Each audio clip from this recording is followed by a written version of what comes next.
आमे अच्छु वर्तमान कलाहांडी जिला जयपाटना ब्लॉक रो जो जंगल और परिवेश विभाग वनांचल अधिकारी कार्यालय ऑफिस सम्मुखें आज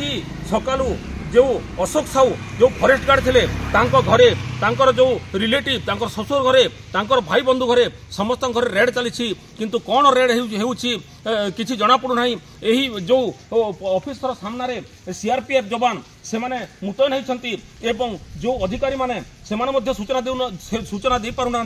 आउ को प्रकार रेड चली ना विजिलेंस रेड ना ईडी रेड चली